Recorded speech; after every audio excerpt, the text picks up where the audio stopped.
Mary and Philip Erickson were still newlyweds and somewhat new to town, lived in a cramped one-room apartment, and decided it was time to buy a house. Together, they began looking at the listing with realtors and the posted ads on the community bulletin boards. Somewhere along that journey, they found the little Victorian cottage on the corner of 3rd and Washington. Mary had only lived in rented apartments and houses.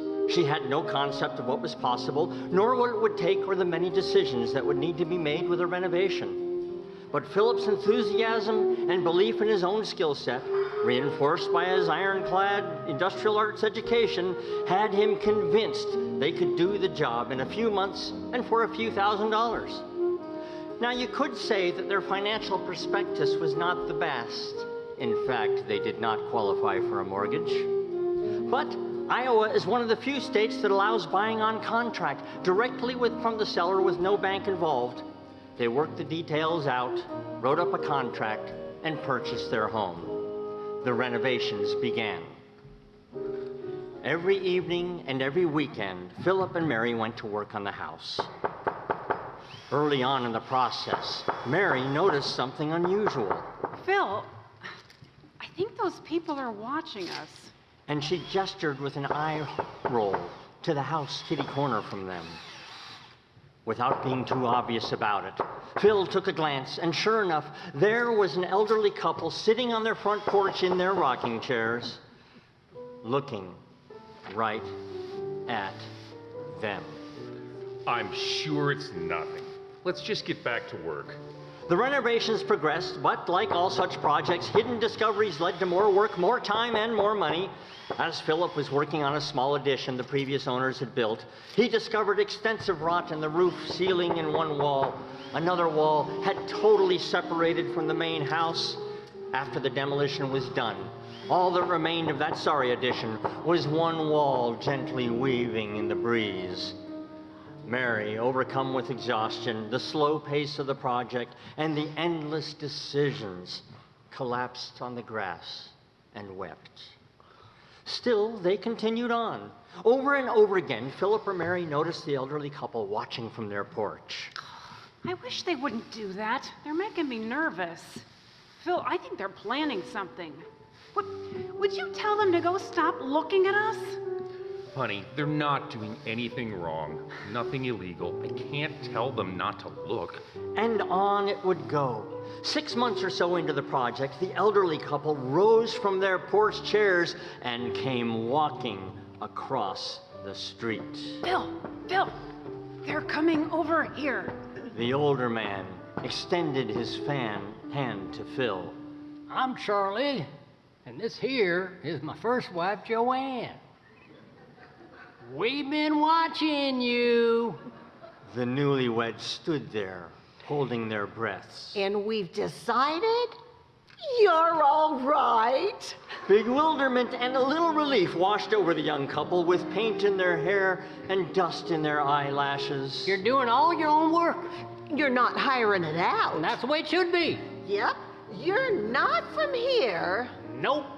But we've decided You're all right.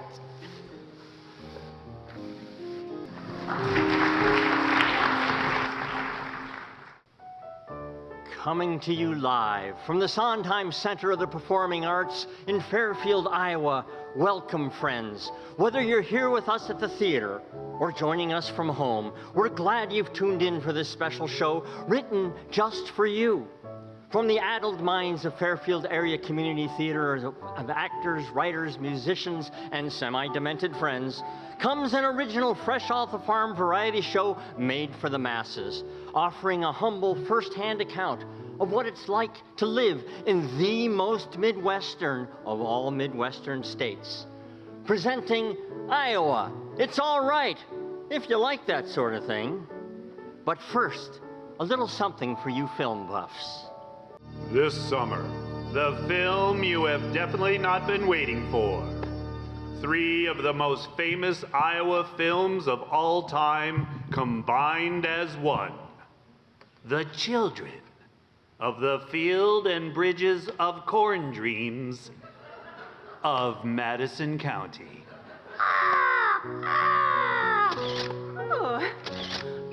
taking pictures of our beautiful covered bridges? I was until that baseball team was just chased into that cornfield by a bunch of kids with sickles. Just when you thought it was safe to play baseball in a cornfield, have an affair, and write about it in your diary. Look what I found! Satan's Bible? No, a diary! Let's burn it! No, let's offer it to the Lord! And then we'll burn it! The movie event of the... Well, I definitely go during matinee when tickets are cheaper. If you build it, they will come. The Lord speaketh! Actually, that creepy voice was for me. Well, they all sound so alike. Right?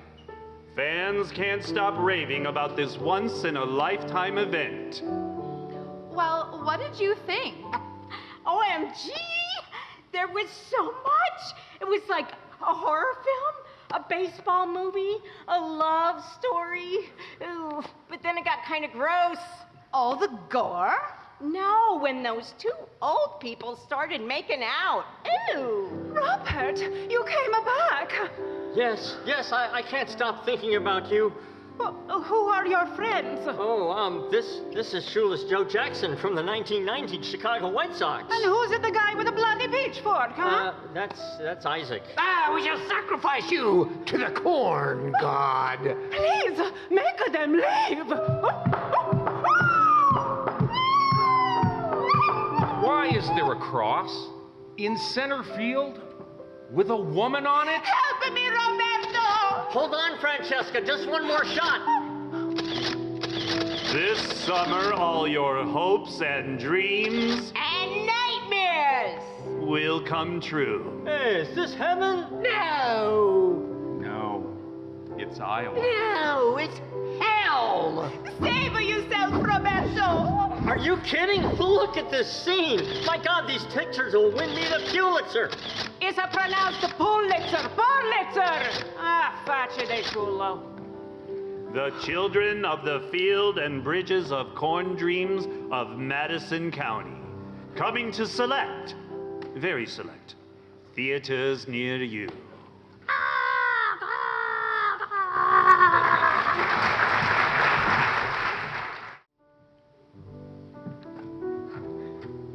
Barney Garles grew up in town. His family comes from a long line of farmers, but like many, after the farm crisis of the 80s, Barney's folks sold what was left of their farm, moved to town, and worked in manufacturing. So town life was all Barney knew. But town life was getting a little boring for the 22-year-old, so Barney enrolled in an evening writing class just to get out. That's where he met Jolene. Now, Jolene was cut from different cloth, and Barney liked her straight away. Dirty, blonde, tousled hair, a strong voice, and even stronger opinions. Jolene was into horses. She was a town girl, but she loved the country life. One day in mid-March, Barney overheard a phone conversation that she was having with one of her friends. Saturday? The 12th? Oh, that sounds like fun, but I've got a writing lesson. Yeah, out at the old Heston farm off 171st. No, I think I'm gonna be writing Clover. Yeah, the chestnut with the blaze, and I'll get to use a different saddle, too. Barney hatched his plan. A surprise, unannounced visit. On the afternoon of the 12th, the app on his phone told him exactly how to get there with the shortest route. Off he drove. It was sunny, 38 degrees, perfect driving weather. Now, in March, the frost goes out of the ground. All that moisture that has thawed just sits there because deeper down, the ground is still frozen. So the thawed soil is kind of like pudding. That little detail escaped Barney. When he passed that yellow warning sign that says gravel ends, he thought, No big deal. I've driven on dirt before. he made it about 75 feet and slowed down to turn left at the T, and that's when the road swallowed his wheels up to the axles. He tried rocking the car, but that just buried it deeper. Then his car started to slide left toward the ditch. At this point, Barney knew his plan was overtaken by mud. Abandoning his car, he slogged the quarter-mile up to the nearest farmhouse. The only thing keeping the wet goo from his feet were his cowboy boots, the ones he wore to impress Jolene with, the ones with the expensive red and yellow leather inlay, the borrowed ones. Hello? Hello? I'm coming. Oh, I'm not buying anything, and I've already been saved. What can I do for you? You look a little muddy there. Where is your car? Well, hi. I'm Barney Garst. Garst? Coon Rapids, Garst? Well, I'll be. My car is stuck in the mud. You tried driving on the dirt? I bet you won't be doing that again. Can I get you some coffee? No thank you. Do you have any idea how I can get my car out? I'm not sure a tow truck can even get down there. Oh, you need to talk to my husband. Cal's coming in from the fields. He'll be here in just a little bit. Oh, just kick off those boots and come on in. Okay, thank you. I guess that coffee sounds pretty good. As I turned the corner, my car started to slide toward the ditch, so that's just where I left it. Oh, that corner's been messed up for years. I told them it needed fixed. Maybe now they'll do something about it. Oh, here comes Cal. You hear him? You best pull on those boots and meet him outside when he comes down the drive. Okay, thank you. Thank you so much. Barney made his way down the drive when the biggest tractor he had ever seen came toward him. The top of the enclosed cab was probably 15 feet high, huge tires, dual axles, green with yellow trim. The left side door opened and there sat a man in greasy overalls. That your car down at the corner? Yes, sir. That corner's been messed up for years. I told it needs fixed. Maybe now they'll do something about it. Hop on in. Barney climbed in and Cal drove down to the corner. When they got there, he handed Barney a tow chain and told him where to hook it onto the big rig. The traffic called that tractor hauled Barney's car all the way back up to the gravel like it was nothing. That should do her. Bet you don't drive on dirt roads during the thaw again. No, sir, I don't think I will. Thank you so much. Cal touched the brim of his dirty middle coupe seat cap with a two-finger salute and drove off. Barney looked down at his expensive, borrowed cowboy boots, caked up to the hilt with mud, and decided right then and there that Jolene just wasn't the right gal for him.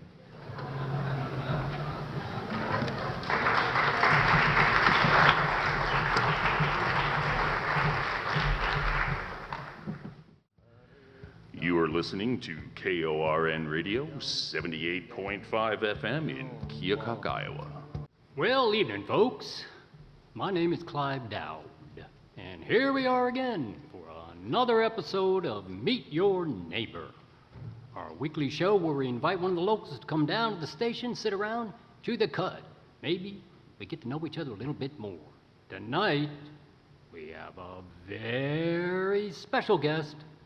It is with great pleasure that I introduce him from our humble studio, the state of Iowa. Well, that's quite a reception. Oh, that's my nephew Virgil farting around on the soundboard.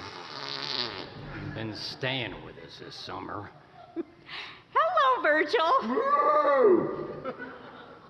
Thanks for joining us, state of Iowa. Oh, please, just Iowa. You're making me sound too hoity-toity. Fair enough, Iowa. So, how goes it? I seen here you made the papers. Oh, you mean that Midwestern thing? Yeah, you want to fill us in?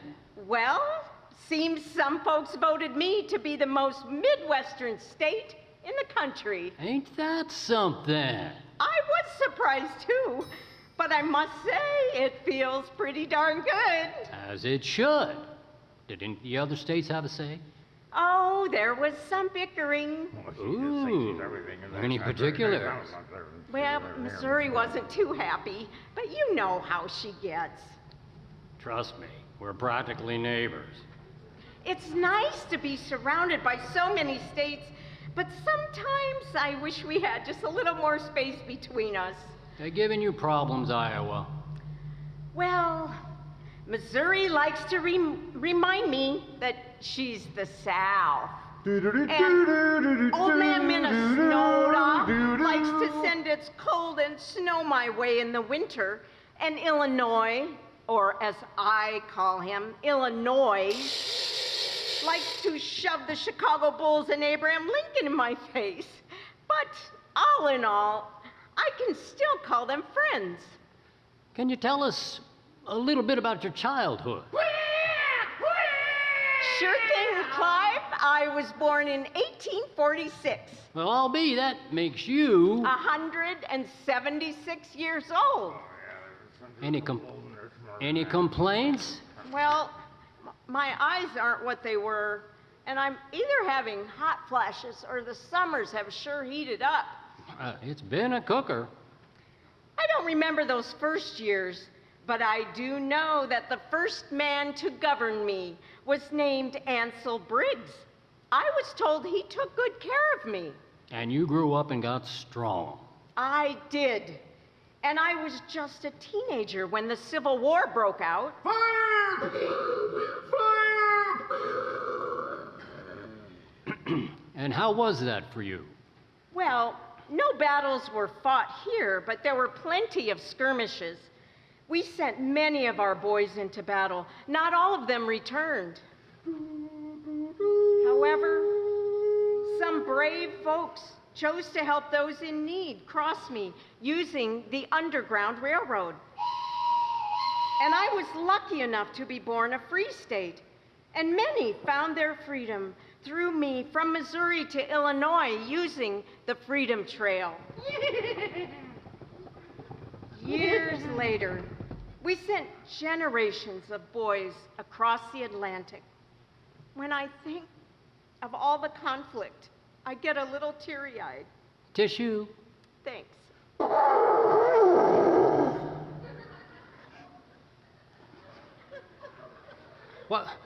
Why don't we change the subject? Tell us some good news, Iowa. I will. I sure will. I'm pretty proud to say that I am bordered by two of the most famous rivers in American lore. I got the mighty Mississippi to the east, biggest river in the country, and to our west, I got the Missouri, the same one that Lewis and Clark made famous. And don't forget about Okoboji. That's right. One of only 3 blue lakes in the entire world. Mighty proud of that, too. I hear it's deep. Yep.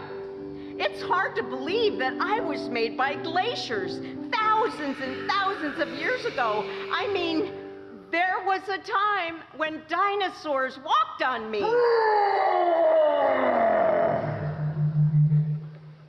Good one, Virgil. And don't forget about the effigy mounds, the Luss Hills, and the Mormon Trail, and Herbert Hoover. He was born here, right?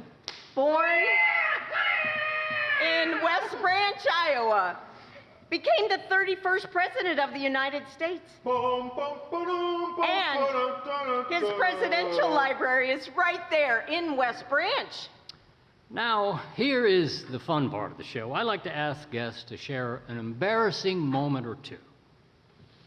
Well, there's this. John Dillinger and Bonnie and Clyde held up banks here and got away.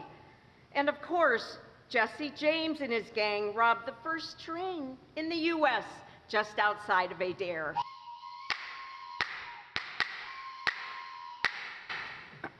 Why do you think that is? I mean, that they got away? Maybe we're just too Iowa nice. Well, Iowa, it's been a real pleasure having you on the show. Maybe we can do it again sometime. You betcha. Any last comments before you go? Well, just a silly little thing. Did you know the word Iowa is easy to burp? Iowa. Virgil! Well, that's our show. Thanks, folks.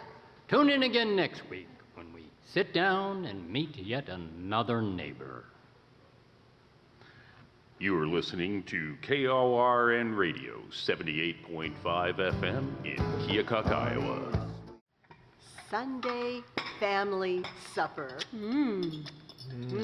Pretty good. Oh, gosh. Oh, wow. You okay there, Dad? Megan, these roasted veggies are amazing. What's in here? Oh, some sweet potatoes, beets, a little bit of feta, but what you're probably tasting is the Greek basil and garlic olive oil from Pickle Creek Herbs.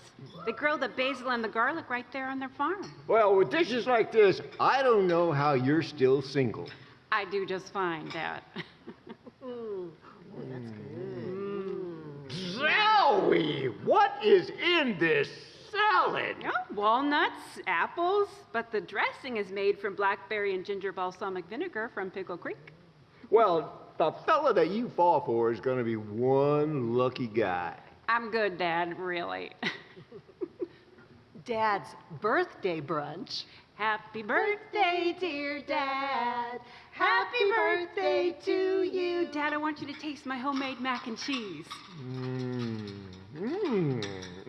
Oh, spicy.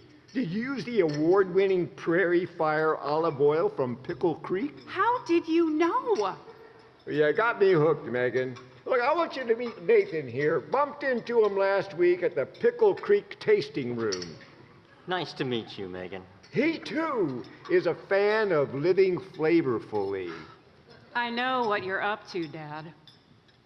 But I guess sometimes it's fun to try new recipes. You never know what you're going to find at Pickle Creek Herbs.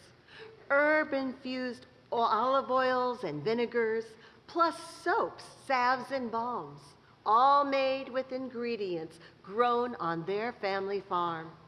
Shop online at picklecreek.com or visit their tasting room at 104 South 3rd Street in Fairfield, Iowa. It's the gray house just south of Summit Pharmacy. Pickle Creek Herbs. Eat happy.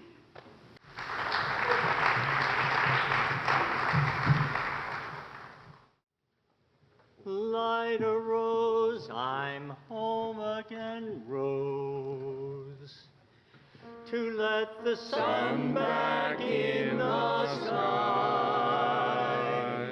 Light a rose, I'm home again, Rose. About 1,000 kisses shy. Ding dong ding, I can hear the chapel bell chime.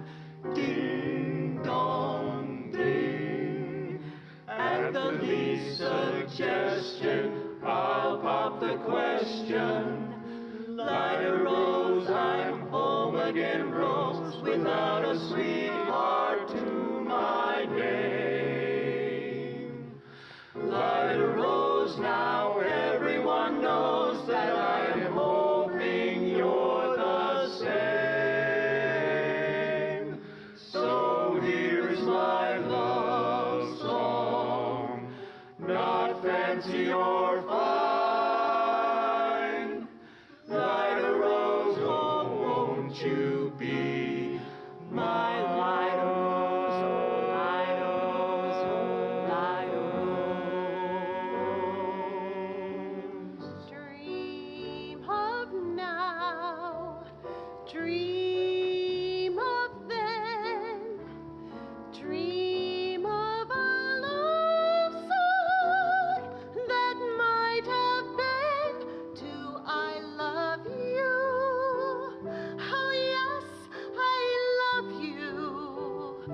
and I'll bravely tell you, but only when we dream again. Sweet and low, sweet and low, how sweet the memories, how long ago, forever, oh yes, forever, will I ever tell you, oh no. Light a rose, oh, light a rose, oh. Light a rose, I'm home again, rose, to get the sun back in the sky. Light a rose, I'm home again, rose, about 1,000 kisses shy. Do I love you? Oh yes, I can hear the chapel bells and I'll bravely tell you, but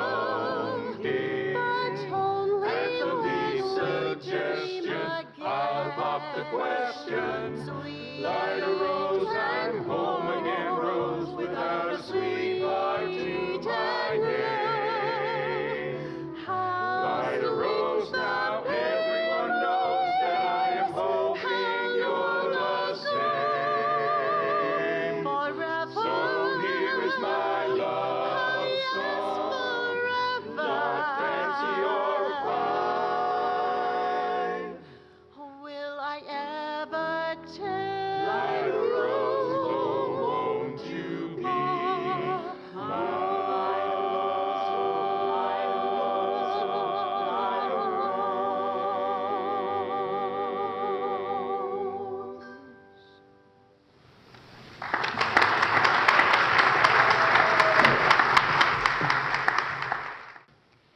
Did you know, in the state of Iowa, it is illegal for mustached men to kiss women in public?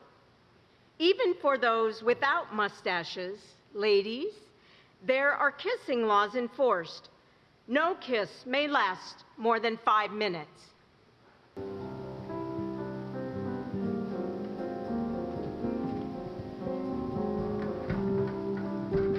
Captain's log stardate 7378.5.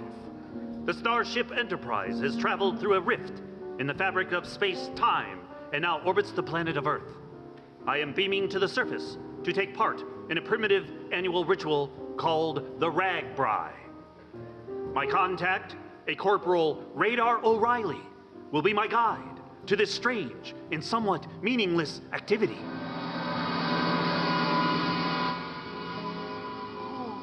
Welcome to the Iowa Celebrities Rag Bry.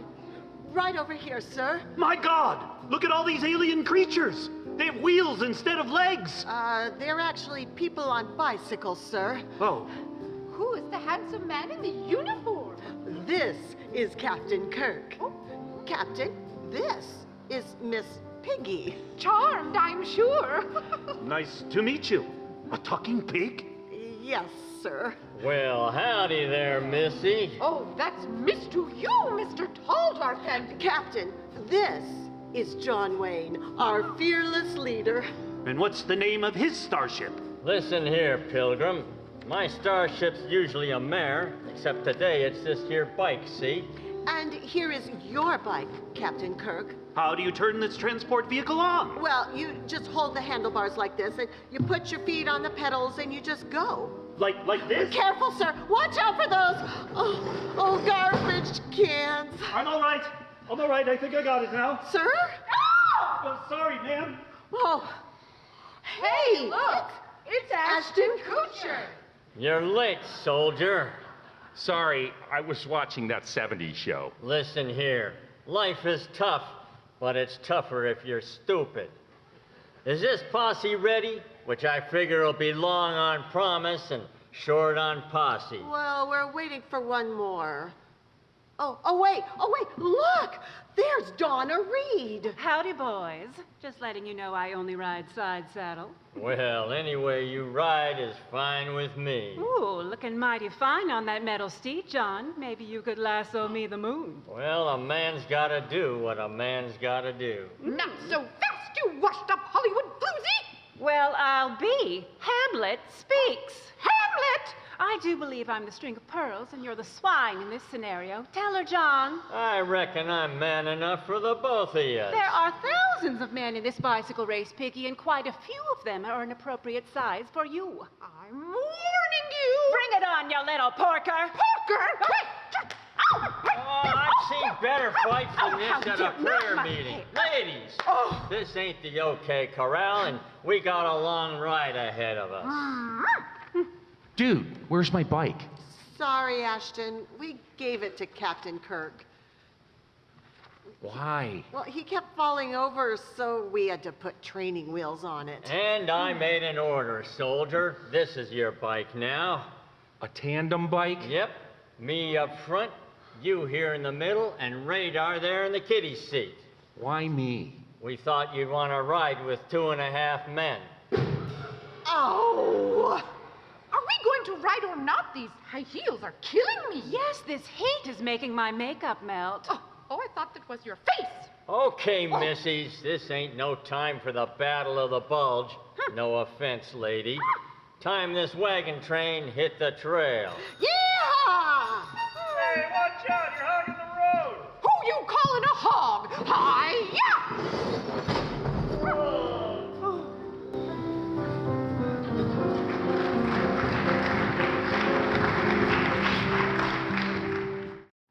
Say, Zeke, you look wore out.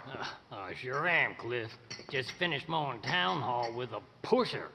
Assuming you might be thirsty, You got that right. what can I get you? How about a nice cold skunk? You got it.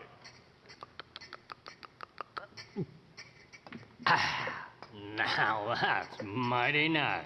Skunk River Lager. Skunk River Lager, the pride of Southeast Iowa. When it comes to beer, we know a thing or two. We don't rely on hops like the other guys. Nope. Skunk River Lager is made from corn husks, freshly mown grass, and the purest brown water straight out of the Skunk River. Hey, your glass is empty, Zeke. Well, that's a shame. Bet for me another skunk. Skunk River Lager is homegrown freshness brewed right here in Iowa and bottled in my cousin's backyard. I just drunk me a skunk. Skunk River Lager asks you to drink responsibly. But if you can't, at least don't go get all naked at the family barbecue this summer. We appreciate it. There's a garden, what a garden. Only happy faces bloom there, and there's never any room there for a worry or a gloom there. Oh, there's music, and there's dancing, and a lot of sweet romancing. When they pour the lager, we all get in the swing. Skunk River Lager, we'll have a barrel of fun. Lots of fun. Uncles and fathers, we've got the blues on the run. Mothers and daughters over 21, ring out a song of good cheer. Let's all have a funky lager, for the gang's all here. Skunk River Lager, it's a funky beer. Hey! Hey, Jeff, can I get that report this afternoon? Yeah, sure. Just as soon as I can get these other 10 reports that the whole office needs. Okay, no worries. Whenever you can get to it. Yeah, I'm sorry, Chuck. I just haven't been sleeping well. Ah, still sleeping on that mattress on the floor? Yeah. You need to go down to Central Park Custom Furnishings and talk to Neil. He made me a cherry oak bed frame with a queen-size organic latex mattress, and doo-wee, I sleep like a baby. Is that why you're always so nice? I think so, Jeff. I think so. Central Park Custom Furnishings is located at 56 North Main Street in downtown Fairfield, Iowa, right on the square. They specialize in handmade, fine furniture and cabinetry, including bed frames and organic latex mattresses. And they deliver. Hey, Chuck, here's that report you asked for. Wow, and it's not even noon. Yeah, you know, it's amazing what I can get done with a good night's sleep. Central Park Custom Furnishings. Come on down and talk to Neil for beds, tables, chairs, and so much more. They have just what you need. And now, a fragrant new episode of adventure, intrigue, and farm science gone wrong. In the continuing saga, starring your favorite surly swine, lurking in the shadows, dodging danger at every turn. It's Rudy, the Super Pig. Call me a mutant or call me a miracle. But this little piggy refuses to go to market. As much as I enjoy extra body heat on a February night, I was sick and tired of fighting for elbow room and fresh air. When I saw the weakening seam in the steel wall at the end of Hog Lot 3, Row Q, with snow drifting through like the dust off of heaven itself, I began to wait for my moment when their backs were turned. You know the ones. The guys in the flannel and the overalls that bring in the feed just fuming with antibiotics. We call them the Dickies. I would have made my move that first night, but I needed a decent thaw so my dame and I could cover serious ground before we froze to death. But this morning, Fred went missing. And then, Eduardo. And then, Ginger. Ginger. That smooth peach fuzz skin. Those blonde lashes. And those hindquarters that just wouldn't quit. That gorgeous smoky circle around her right eye would make me shiver so much I'd tell the boys, pull me spit mouth off the spit, fellas, 'cause I'm done. I could tell, even from 5 rows away, the way she leaned heavy, panting, and perfumed, that she too could feel the heat between us. Plus the heat of 1,000 other swine, but that's not the point. I had it bad. But now, without Ginger, I just had it. Like a sausage split in the casing, it was time for me and my broken heart to squeeze out. Sweet freedom. Some folks say those antibiotics they give us turn us bad. But for me, I'm not exactly sure how or when it happened, but I became gifted. Decades of genetic tweaking must have thrown my evolution into warp speed. 'Cause today, as I hoof it through old man McGillicuddy's barren cornfield under a full moon, I'll tell you, I speak 7 languages. I can choreograph a vegan candlelit dinner for 2, and I know how to drive a stick. The only things I lack are opposable thumbs and a mustache. My plan was to hoof it to the McGillicuddy's barn by midnight, but that big squeeze cut my flesh bad across the knees. I was leaking the red stuff, and I was feeling a little weak. Holy sow. There she was on her farmhouse porch, Mrs. McGillicuddy herself, sweeping off the afternoon snow, condensation coming off her breath like a smoky specter. Kapoo suckery, it's cold out here. Colder than a witch's teat in a brass bra. Could she make me out in the moonlight? And if I did catch her eye, I was wondering if she'd squeal. Herbert, I think we got another coyote in the cornfield again. Where? Where? My bacon was cooked. Slinking in the shadows behind the old cottonwood, you see him? Ooh, he's a fat one, too. I bet he's been out them chickens. I'll go get my gun.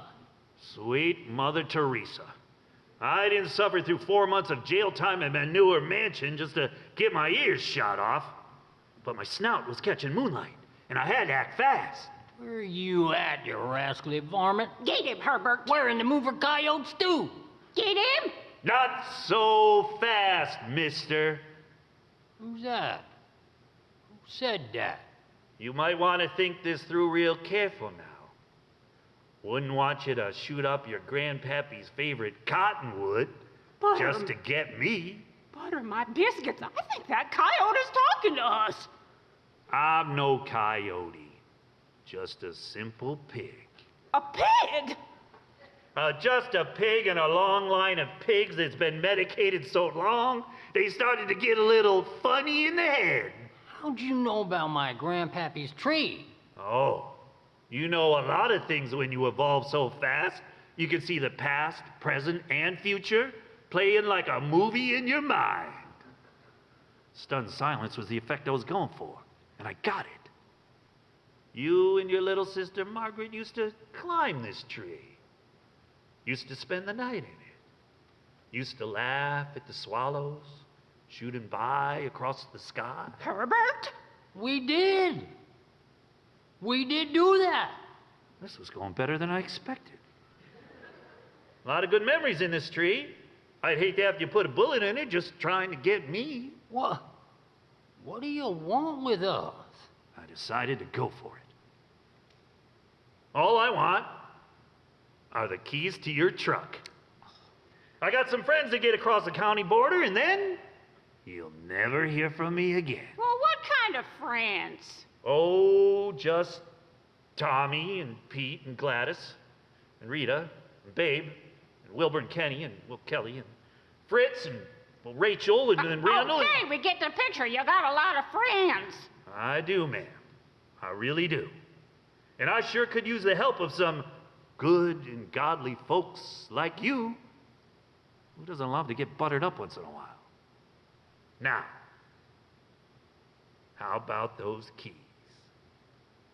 Uh-huh. Herbert, don't you dare. Just toss them into my... Well, put them into my... Damn, me and my hoofed hands. But old man McGillicuddy was so hypnotized by the miracle before him, he threw his keys like a cornhole bag arching toward that cottonwood.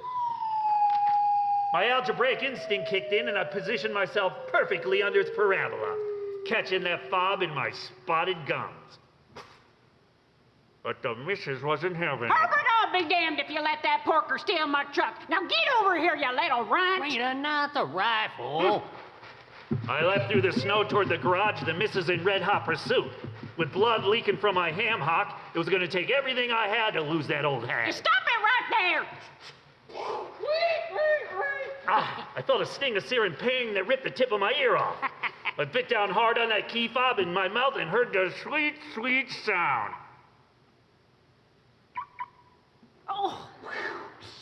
Oh, rear window, damn, it was going to be a cold ride. Come on, baby, come on, come on.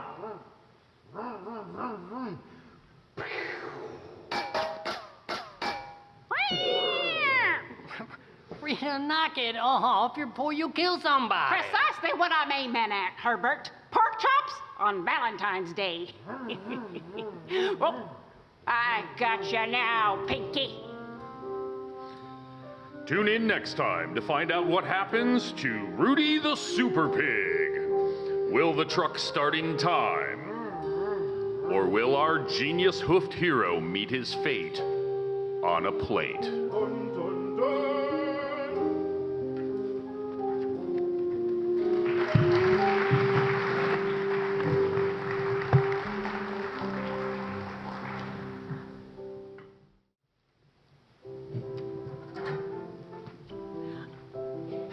I'm Peggy. And I'm Penny. And we're the Polson Twins. We're inviting you to the Polson Pork Shop. Our family-owned restaurant in Central Iowa. Bring a pig appetite. We have pickled pig feet with braised arugula, Offal pot pie. curried pork belly with potato au gratin, That's cheesy hash browns for you regular folk. and our newest item, a charcuterie board. Well, la-di-da. Why don't you just say a meat and cheese plate? And don't forget to make reservations on February 14th. Where you and your little love dove can have pork chops on Valentine's Day. We are located just south of Marshalltown on Highway 14. If you pass the farmhouse with the red roof and the 3 silos, you've gone too far. So come and join us for breakfast and lunch. Sorry, we don't serve supper. What do we look like? Night owls. Polson's Pork Shop. Get your curly tail down here. Oink, Oink, oink. oink. Come join us. And now to sing and play the Iowa Waltz by Greg Brown, Lauren Shafter, and Dennis James, Society of Broken Souls.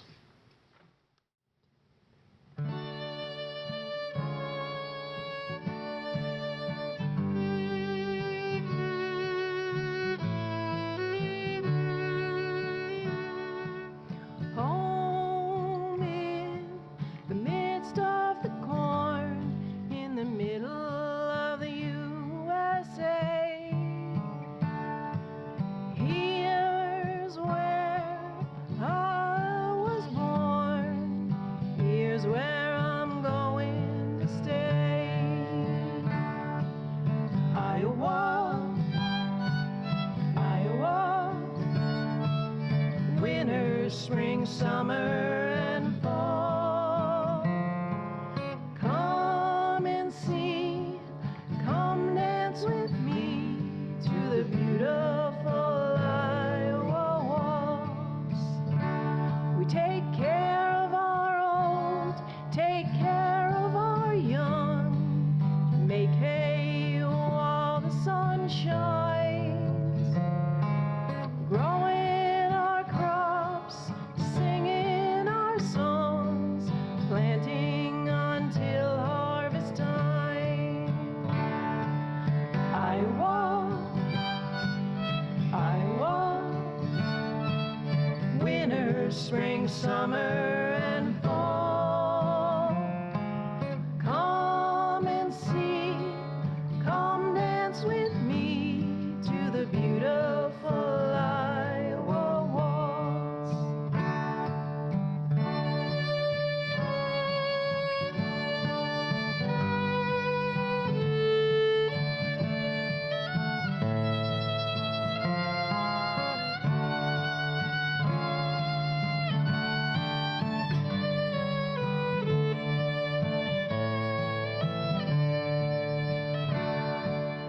Iowa, Iowa, winter, spring, summer, and fall.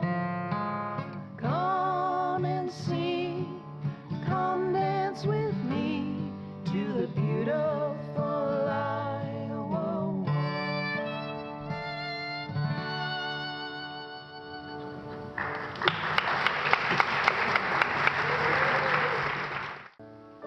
Travel, dining, culture. Hello, I'm Suzanne Fowley. I have been traveling internationally for over 40 years. Let me be your guide to the best the world has to offer on Travel with Suzanne. Thank you so much for joining us. Silence, beauty, communion, surrender. This morning we are live in the heartland of America, in the state of Iowa. My cameraman, Barry Sullivan, and I are here to meet with Ken Schaefer, president of the North Wolf Area Anglers Club, where he is going to share with us the fascinating tradition and art of winter stream trout angling. He aims to give me a hands-on introduction to this revered pastime, and we can't thank him enough. Hi, Barry. Hello, Ken. Morning. Hello. Welcome to Iowa. Oh, thank you, Ken. It's such a pleasure to be with you. Please do tell me what draws you personally to angling, and what are we going to do today? Well, ma'am, I guess you could say angling's my second church. When I want to unwind from the fast-paced world of combine sales and service, I get myself up here to North Wolf Creek. Both the fishing I appreciate, likely no one else is around. In wintertime, the streams up here don't ever ice over, and the trout like to keep warm beside the deeper flowing water, and believe me, they are hungry. So we wade in and cast our flies to catch them. Before we measure them, maybe we take a pick or two, and then release them back safely. Ah, how wonderful. This is a catch and release sport. And may I ask what it is you mean about wading in? Absolutely. Catch and release trout fishing is an Iowan tradition, and trout are a vital part of our local ecology. As for what we have in store today, I will help you get into these, which are waders. Waterproof overall pants up to your armpits. I have a fishing rod and reel all set up for you, and we're going to quietly wade out in the stream to about 3 foot and cast out. Hopefully, if we do this right, you might catch something. Oh, I'm always open to new fashion. Well, this sounds like a perfect adventure. I can't wait to get started. Yes? You bet. I can't wait either. Come on up to the truck. Oh, certainly, Ken. Well, this is where I must take a break. Do stay with us, dear audience, as I am prepared to tread silently into North Wolf Creek. Well, I can't wait to hear if Suzanne will catch a trout. But for now, we'll be taking a 15-minute intermission. We'll join her on the other side when you return. No! How excellent! Thanks for joining us again for Travel with Suzanne. We are here with Ken Schaefer in Northeast Iowa to experience the simple majesty of winter trout stream fishing. I am all set to start our co-expedition into North Wolf Creek, where I shall attempt to angle for trout. Can you believe it? Ken will be helping me at every step. And of course, we have the steadfast Barry here to capture this all on film for you, and to provide me with some much-needed emotional support. I'm not cold, you are. Ken, for our fellow travelers watching, how many degrees warm is this water we're about to step into? Oh, I'd say about 40 Fahrenheit. But you have your gear on your waders, and we won't go in too far. It's a fine Iowa morning to be out in, for sure. I must be honest. I am beside myself with anticipation. Shall we, Ken? Yep, let's go.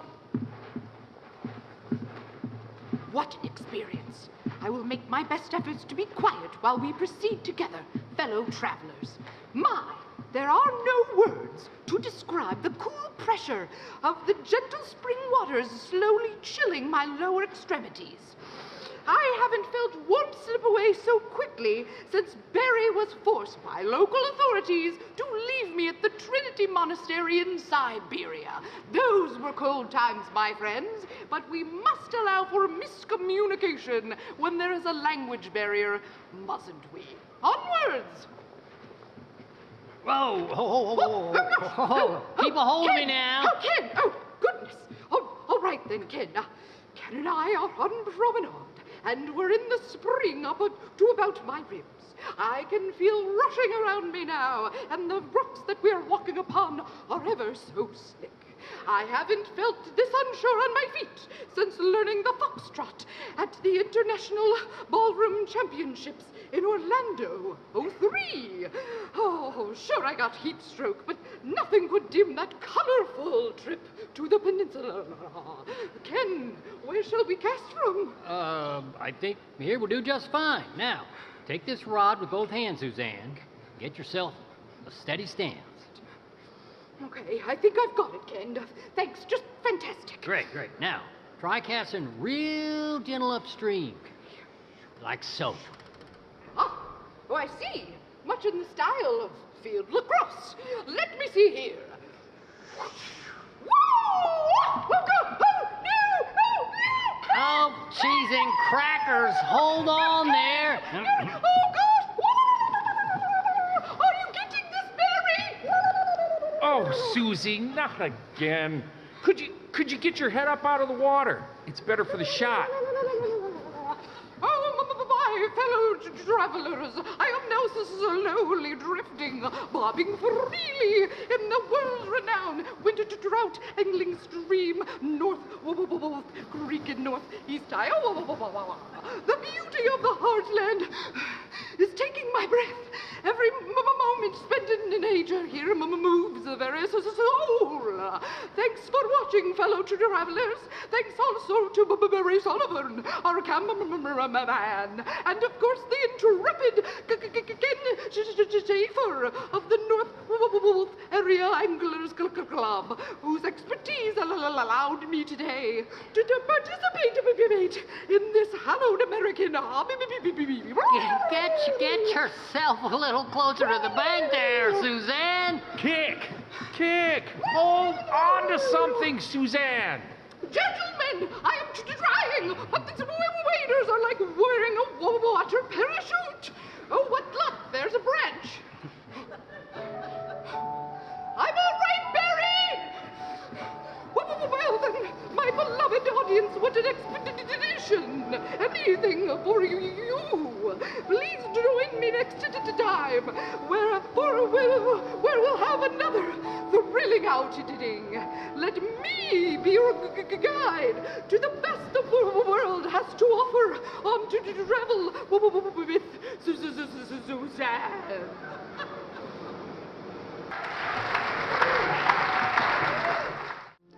Iowa is known for its many seasons. We have the usuals, you know, winter, spring, summer, and fall. But here in Iowa, we have a few extras.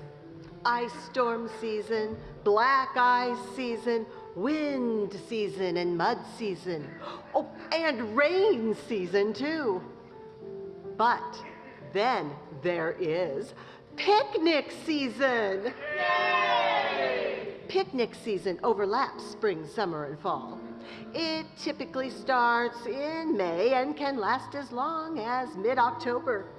The food fair in an Iowa picnic is somewhat of an art form.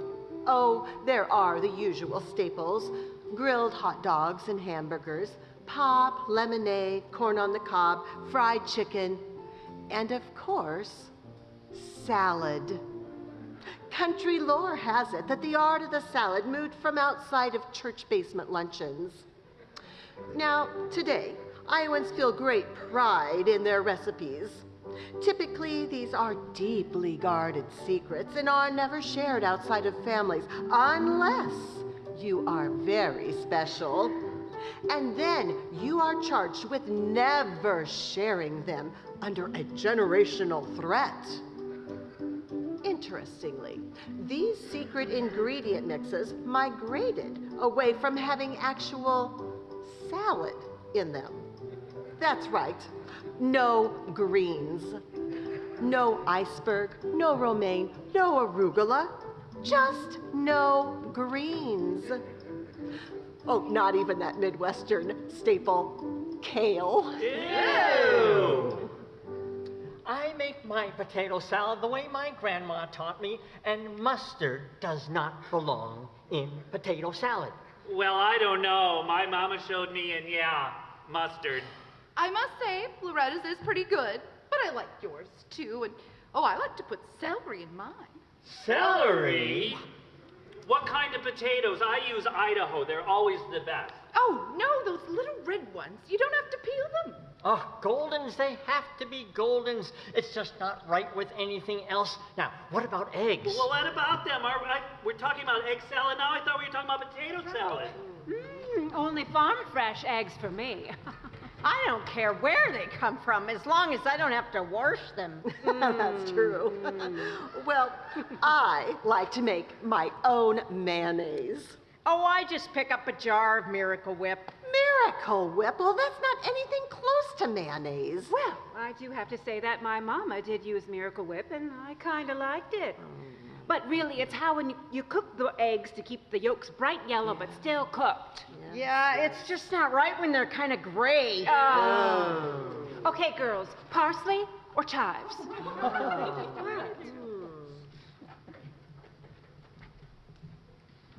Oh, I don't know. I just can't believe my Jell-O salad won a blue at the fair this year. Honey, yours wins every year. I wonder if it has anything to do with that husband of yours being a judge and all. Well, I'm just so honored. Want to know my secret? Oh, yeah. Well, okay. You have to use strawberry flavor and it has to be Jell-O brand. The generics just won't work, trust me. And use canned fruit cocktail, and if you get even close to fresh, it'll wreck it. So. Well, I know yours won it all, but I like mine with Cool Whip mixed in. Oh, that's where I draw the line. Only fresh cream for me. Well, if I'm short on time, I might use some of that whipped cream from a can, but none of that chemical stuff. And honestly, if I do have the time, I like to make my own Jell-O, starting with good old raw gelatin. My Gram showed me how to make it from beef bones. It takes a little time, but it is so worth it. It tastes just like Jell-O brand.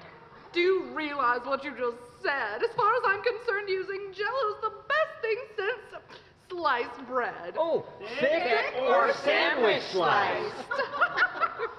Yes, salad-free salads, staple of Iowan picnics for generations. Potato! Egg. Jell-O! Tomato. Cucumber. Zucchini. Gerry! 3 bean. Watermelon mint. Each one with at least a dozen variations. Each variation handed down from a grandmother with a story and love. Oh.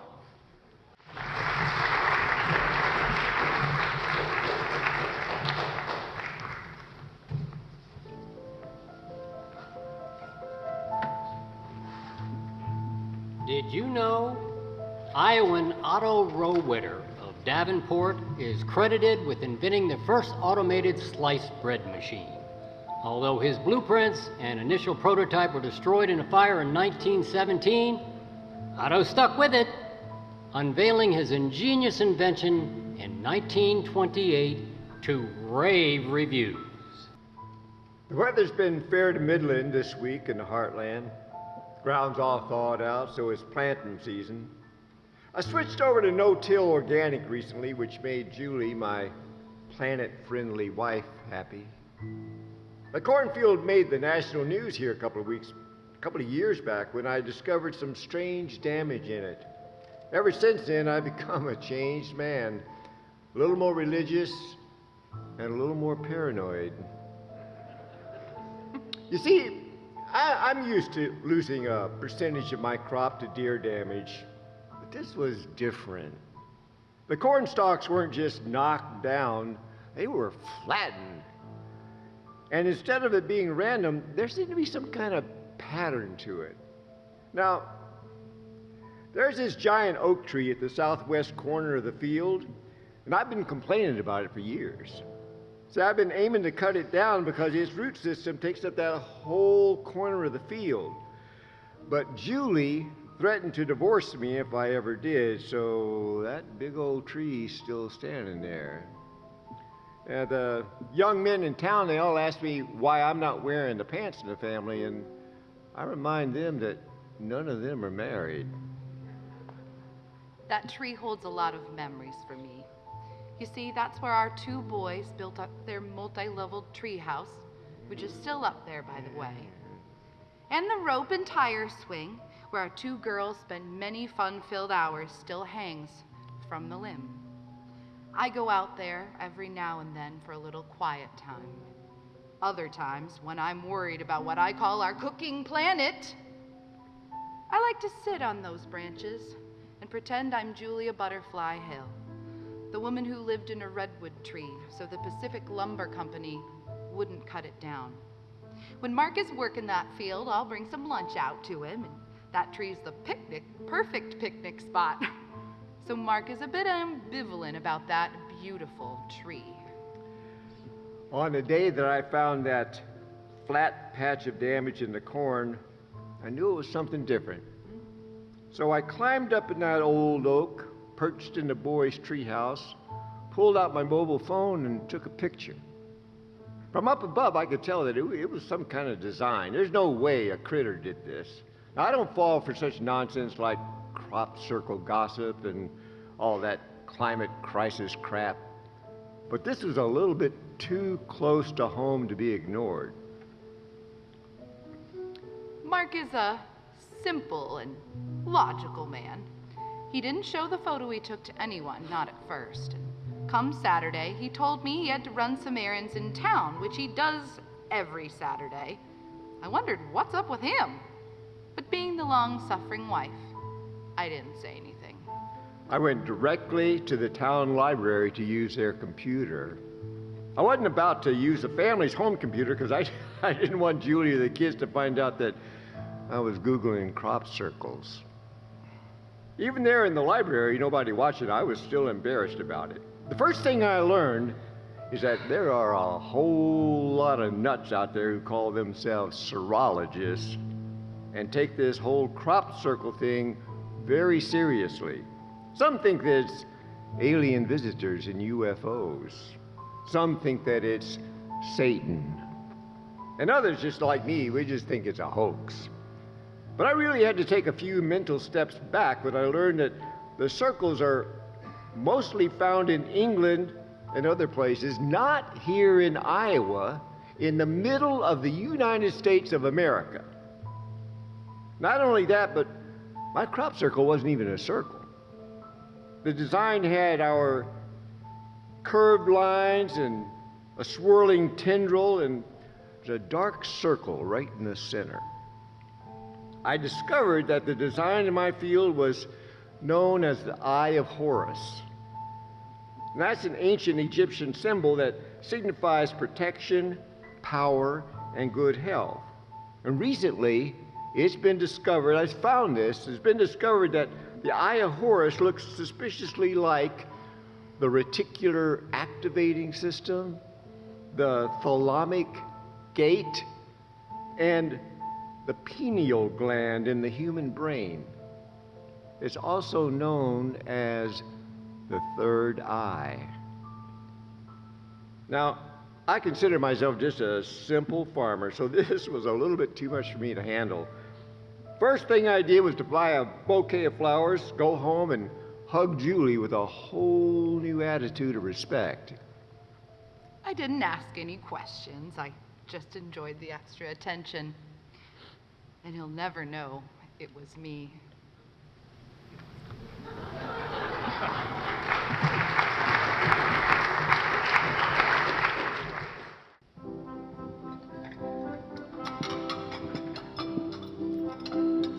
Say, excuse me.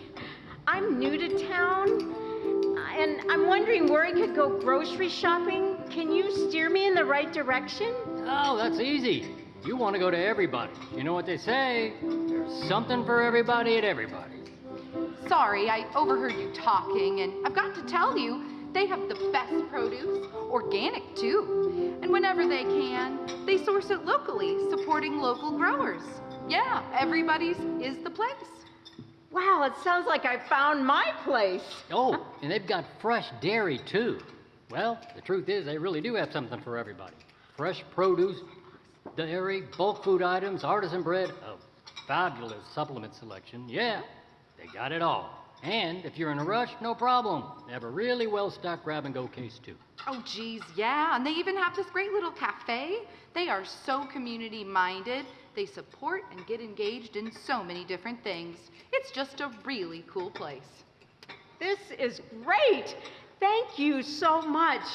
I'm heading over there now. Where did you say it was? Right up there on North 2nd Street, just north of the railroad bridge. Everybody's Whole Food store. From fresh organic produce, high-quality supplements, artisan bakery goods, and the freshest dairy products around. Everybody's has what you need and then some, no matter where you're from. Everybody's Whole Food store, serving Fairfield and Southeast Iowa since 1995. There's something for everybody at Everybody's.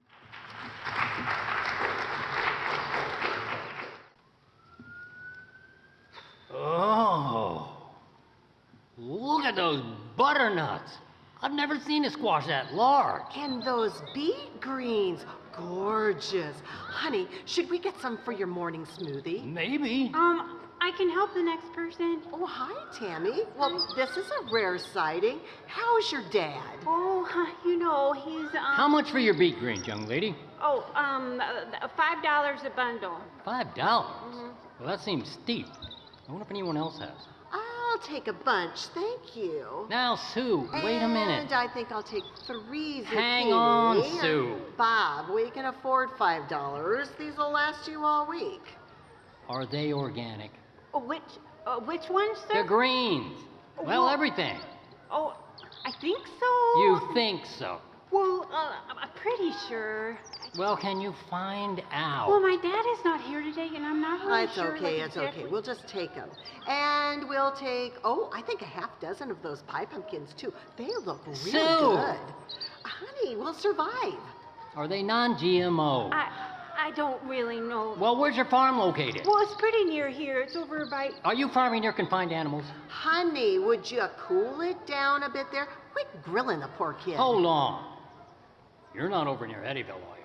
A lot of smokestacks over there. Can't be good for produce. Our farm is over by the... Don't tell me it's near the power plant. I don't think so. Needless to say, that's a deal breaker. I don't think it is.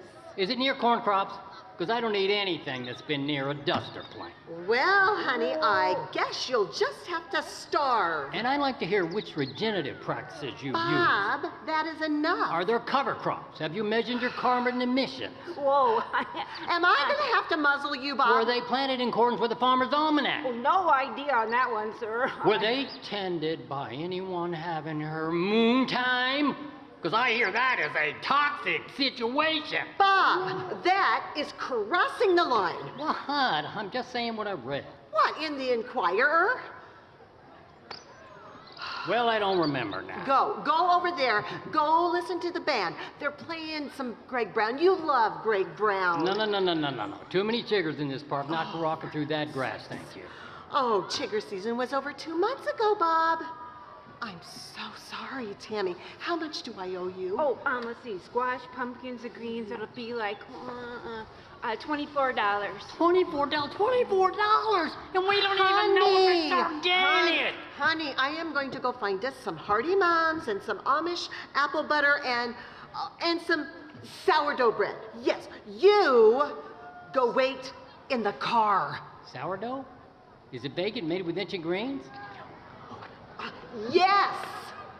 Fine.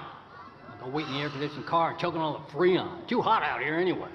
I don't recall October being this hot. This air is hot, I tell you. Yeah, there's a lot of hot air around here. $24. I gotta go field the big greens for $24. Oh, gosh. Thank you, Tammy. Tammy, I apologize for my husband today. He ran out of CBD this morning, and his nerves and mine are up little jangly. He's not usually, shall I say, this proactive. Oh, no problem, ma'am. No problem at all. Oh, I'm sorry. Say hi to your mom for me. Oh, will do, Miss McGibbons. You take care now.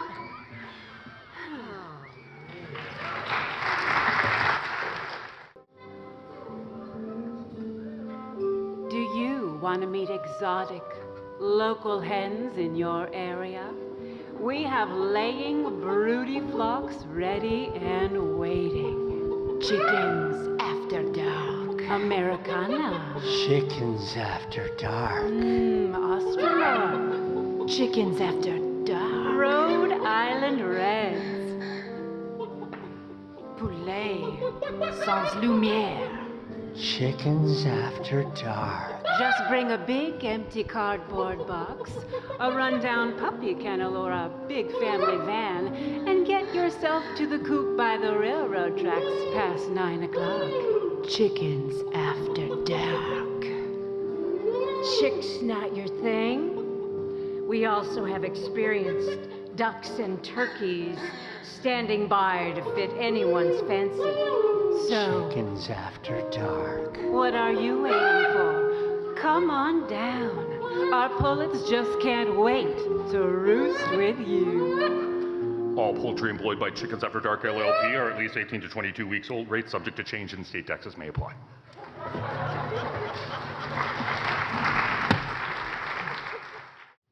The tall grass waves in the afternoon with the heat on the rise.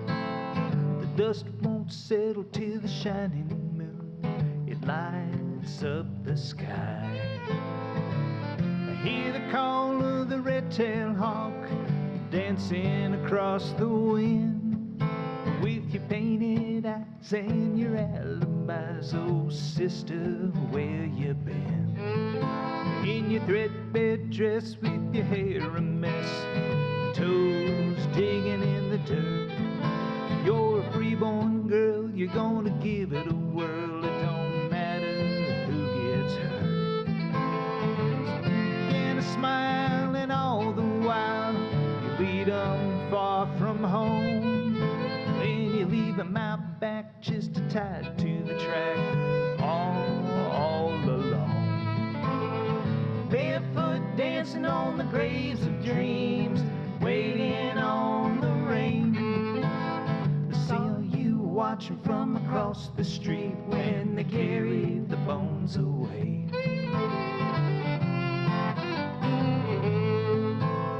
Now talk is cheap and they like to peek over the fence at you, but you pay 'em no mind, it's just a waste of time until they gave you something to do.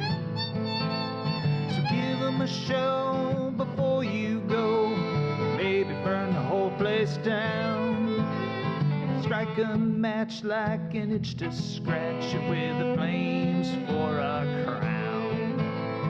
Barefoot dancing on the graves of dreams, waiting on the rain. I saw you watching from across the street when they carried the bones away.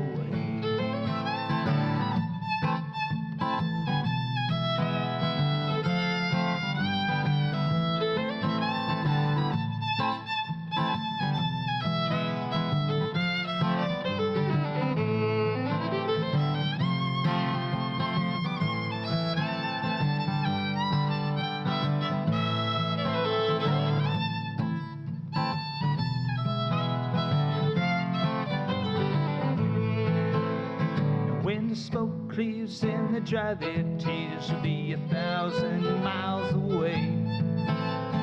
Sweeping up the ash in the aftermath, they'll have nothing left to say.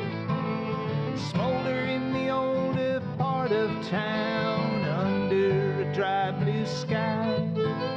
There ain't no thunder in the underground, and there ain't no reason why. So you stop for a drink on the way out of town, 'cause the neon caught your eye. Fox was playing just a little too loud, and the liquor made you smile. Now you're 6 shots into a baker's dozen, calling for another round.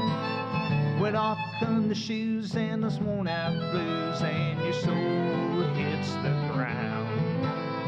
Barefoot dancing on the graves of dreams, waiting on the rain.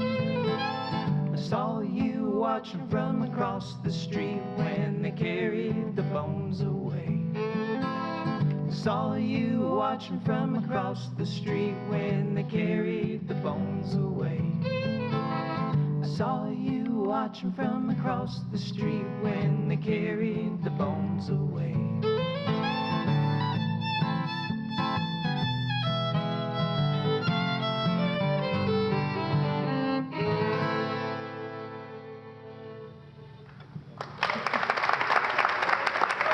Thank you.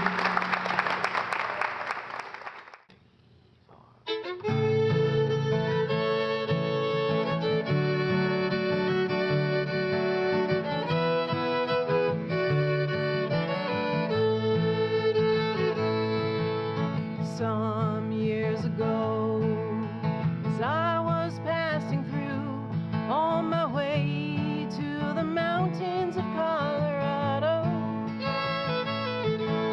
the prairie whispered my name, and on the breeze she said to me, "You'll be coming back someday, yeah, this I know." I cannot say my daddy farmed these fields, and I cannot say my mama roamed these hills. I've been high in the mountains, in the desert, and by the sea, and now this rolling land is calling me. The sweet tall grasses, gently swaying trees, the soul breeze in the warm, heavy air. My feet touch the soil, and I can feel myself come home to the land and the sky so open and so fair. I cannot say my daddy farmed these fields, and I cannot say my mama roamed these hills. I've been high in the mountains, in the desert, and by the sea, and now this rolling land is calling me.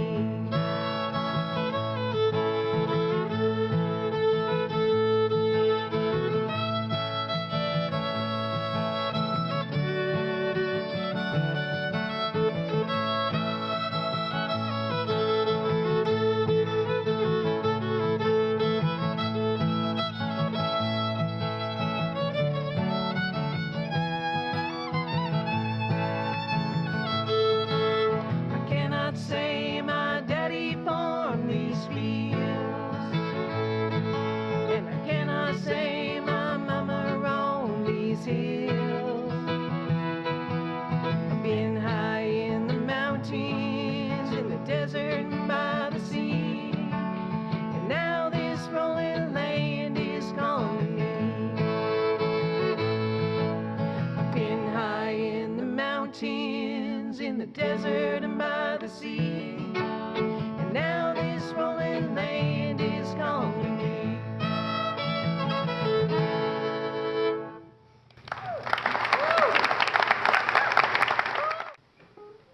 Hi there. What can I get for you today? I think I'd like something really special this morning. Bear with me. I'm looking for, how do I say it? A beautifully crafted espresso drink made from like a freshly roasted blend of beans with an exquisite balance of richness, sweetness, and depth of flavor. Perhaps like reminiscent of the classic blends of Northern Italy. And maybe with subtle, like ever so subtle notes of caramelized wheat in like chocolate. Yes, chocolate. And can you serve it at that perfect drinkable temperature and texture to perfection with delicious steamed, locally raised grass-fed milk? Do you have anything like that? I know. I'm sorry, it's a really tall order. Oh, not at all. You just described the Cafe Paradiso House Cappuccino. It's what we love making every day. If coffee is your thing, Cafe Paradiso is your place. Grab a cup, pair it with a fresh, buttery pastry, and stay a while. Our cozy cafe is the place to meet, work, and play. It's located on the northwest corner of the Fairfield Square, but don't Be surprised if you feel like you're halfway around the world.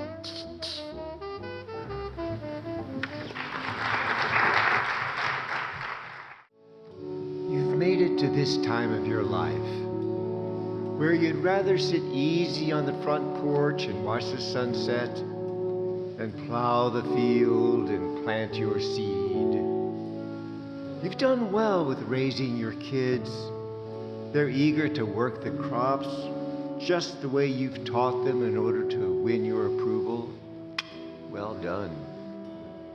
You can contemplate the sunset as you sip the corn liquor that you brewed last week, while listening to the improvisations of the meadowlark above the hum of the harvester that your son operates out in the North 40.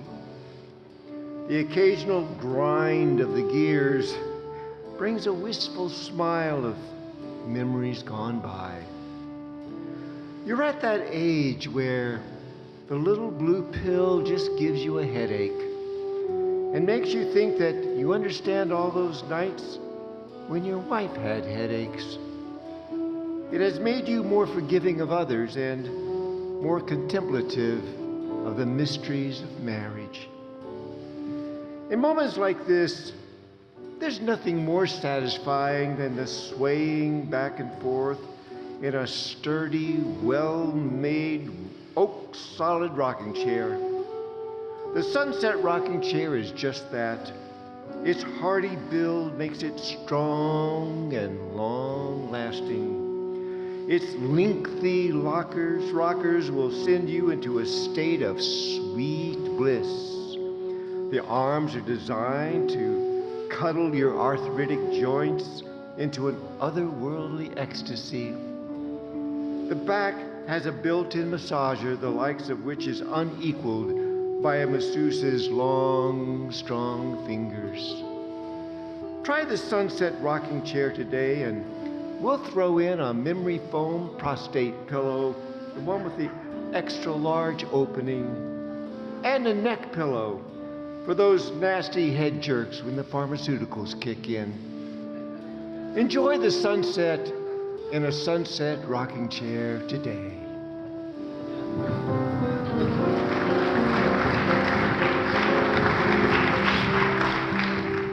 February made me shiver With every paper I deliver, Bad news on the doorstep. I couldn't take one more step. and I can't remember if I cried when I read about his widowed bride. But something touched me deep inside the day the music died. On the cold, wintry night of February 3rd, 1959, a small aircraft crashed into a cornfield outside of Clear Lake, Iowa, killing all 4 members on board. The victims included the pilot Roger Peterson and 3 of the most promising stars of the early years of rock and roll. J.P. Richardson, better known as the Big Bopper. Hello, baby. Yeah, this is the Big Bopper speaking. Oh, you sweet thing. Do I what? Will I what? Oh, baby, you know what I like.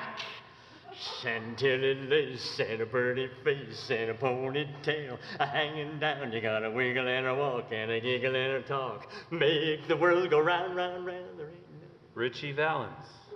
Oh, Donna, I had a girl, Donna was her name. Since she left me, I never been the same. 'Cause I love my girl, Donna, where can you be? Oh, where can you be? And probably the most well-known of the stars, Buddy Holly. Every day it's getting closer, going faster than a roller coaster. Love like yours will surely come my way. Hey, hey, hey, hey, hey. To this day, fans visit the site where several monuments have been erected in honor of the dead.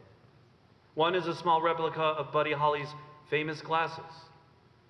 At the Surf Ballroom in Clear Lake, where the trio played their last show, a tribute concert is played annually, featuring the music of the three famous artists. They say on a certain night, when the stars align and the prairie winds blow just so, you can hear the crickets singing a song for all who want to hear. Well, that'll be the day when you make me cry. That'll be the day when you say goodbye. You say you're gonna leave. You know it's a lie, but that'll be the day when I die.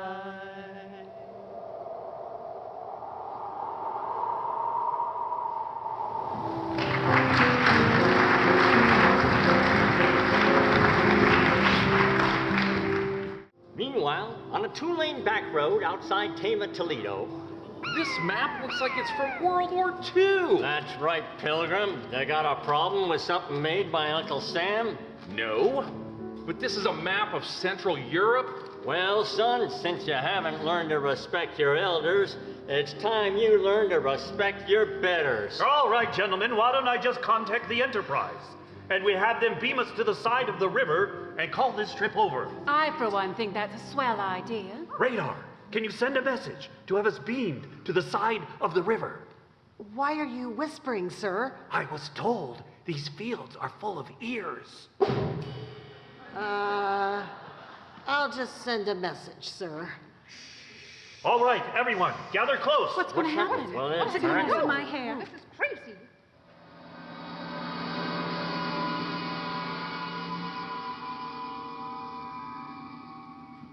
And here we are.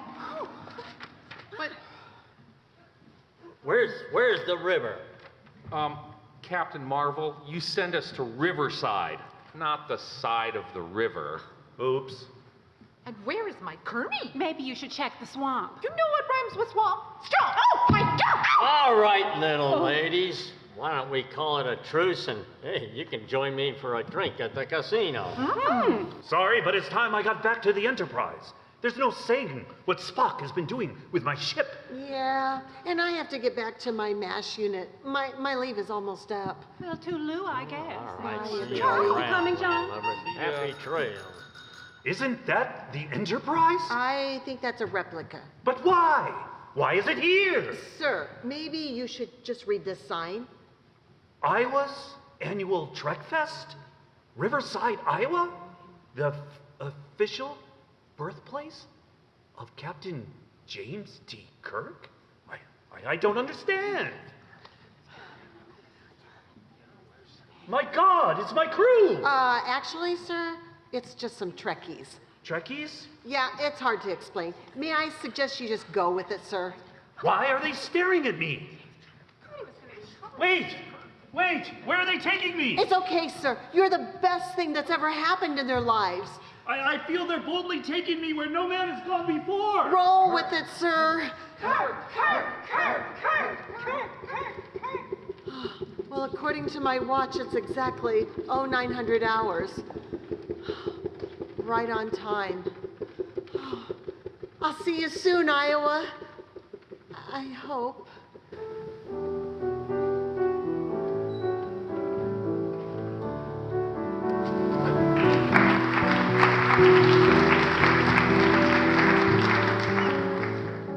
Hey, Tommy, it's Thursday. We going on that back gravel bike ride, eh? Say? Heard there gonna be some foxy chicks at the ride bike shop. Nah, cool it, Cheech. Totally trashed by Diamondback and Keo. Remember, man? No, not really. Oh, that's a heavy hit, man. Say, I know a guy that fixes all kinds of bikes. We should go check him out later.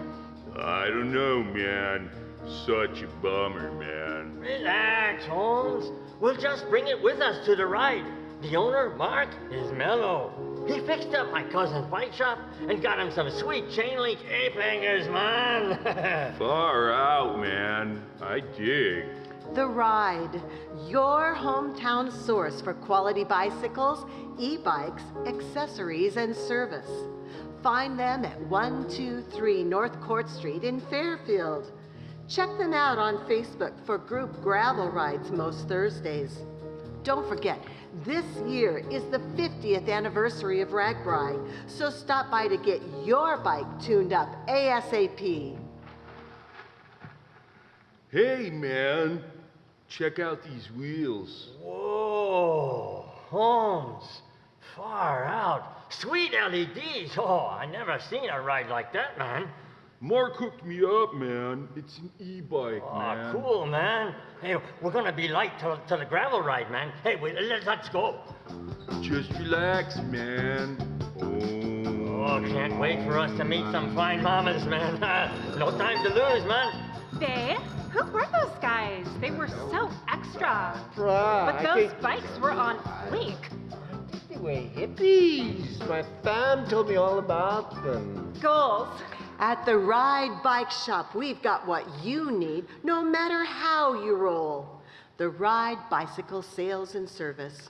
Remember, it's all about the ride. So have a good one.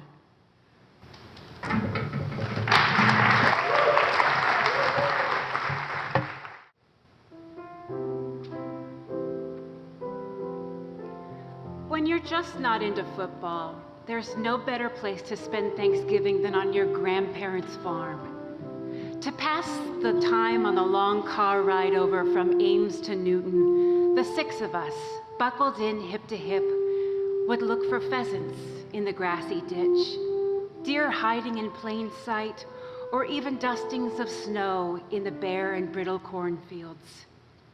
Over the river and through the woods to grandmother's house we'd go, chirping the tune in harmony with our rosy-cheeked mother. We knew we were close when paved roads turned to gravel hills that rode like roller coasters in our maroon Plymouth Chrysler sedan. When we finally spotted the red tile roof of the farmhouse in the distance, our hearts would leap out of our chests, and the poor fourth kid who'd been forced to sit up front in the middle seat for that long hour could breathe a sigh of sweet relief. Soon he'd be freed of parental scrutiny and the constant terror of interfering with the driver's feet and elbows. Soon it would be okay. Pie was on the way.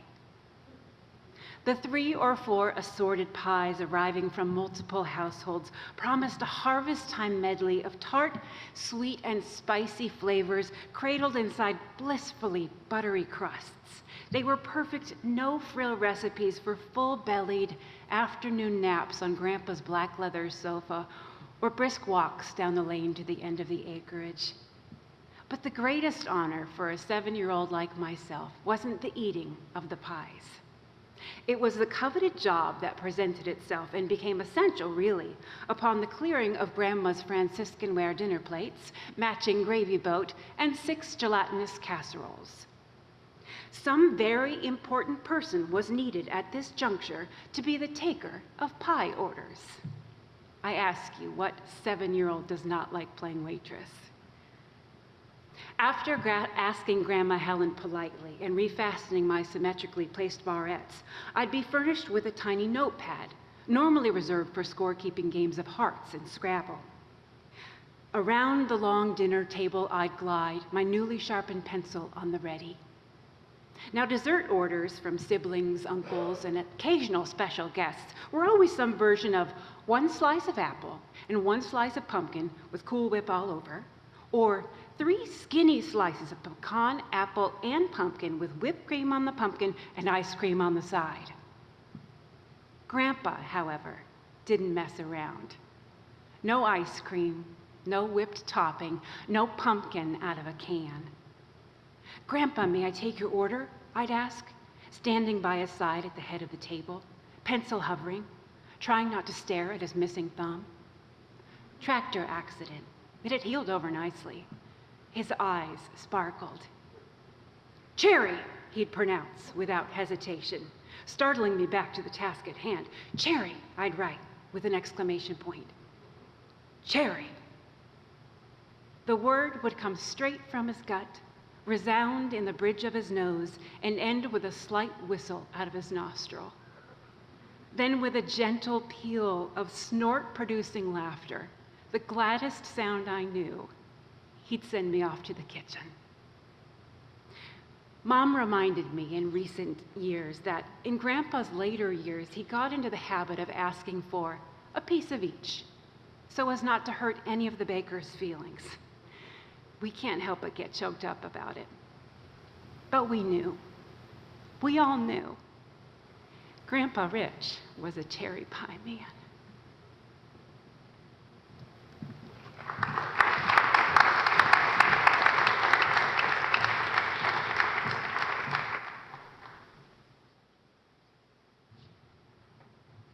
Well, folks, we like to think that you've had a little fun with us here tonight, in the theater or over the airwaves. We hope we've put a smile on your face once or twice. We'll close now with a final ditty from Rodgers and Hammerstein's musical, State Fair.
I-O-W-A